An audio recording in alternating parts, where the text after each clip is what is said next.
habaran inaad isu dhiibto sax isku dayga inaad midhihiisa hesho ilaahay bay la jirtaa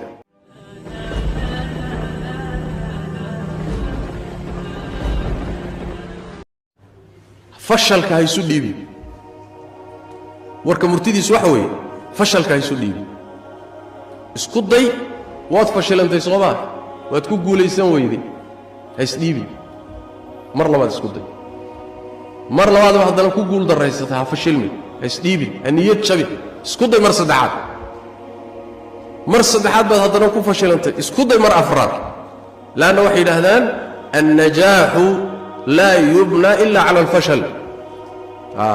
markaad fashilanto markaasaa guusha la gaadha guushu waxay ku dhisantaa fashalka soomaali oo ma quraanjadaad ka liidataa nin culimmadii ka mid ah waxaa la yidhi hadda ka hor cilmi ka mida culuumta diinta ayaa ku adkaaday wuu kari waayey waa ku rafaaday isagoo isleh aleelahay kan ma kari kartida isaga tag ayuu maalin maalmaha ka mida isagoo socdo oo darsigii intuu ka soo baxay rafaadsan oo qalbi jabay iyo wuxuu soo maray meel isagoo socdo wuxuu arkay quraanjadu waxay xambaarsan tahay shay iyada ka culusba saa haddana waxay rabtaa inay derbi fuusho derbiga markay fuusho isku daydo way soo dhacdaa haddana way fuushaa way ku noqotaa way soo dhacdaa isagii wuu taagan yahay wuu fiirsanaya haddana way fuushaa way soo dhacdaa markay malaha 10 goor isku dayday oo mar walba soo dhacayso bay markii 11aad bay korka uga baxday way fuushay markaasuu wuxuu yidhi ma quraanjo oo khalqiga intan la eg baasay ugu noqnoqonaysay bay guusheedii meesha u socodda gaadhay sooma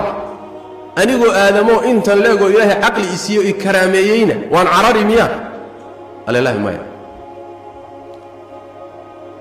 niyadii baa u dhisantay kadibna wuu ku laabtay cilmigii ilaahay baa u furay ilaa markii dambe uu noqdayba cilmiga dadka culimmada waaweyn ee fanniga loogu noqday markii dambe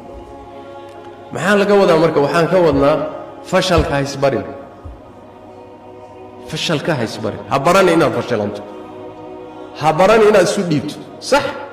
isku dayga inaad midhihiisa hesho ilaahay bay la jirtaa laakiin inaad niyad jabtood burburto ood isdhiibtahay maya mar walba waa inaad isku dayga aad ku noqoto haddana dhanka kale ka soo gal kanaa kuu socon waayo dhan kale kaga imow haddana dhinac kale ka soo gal ilaa aad ujeeddadaada xaqiijiso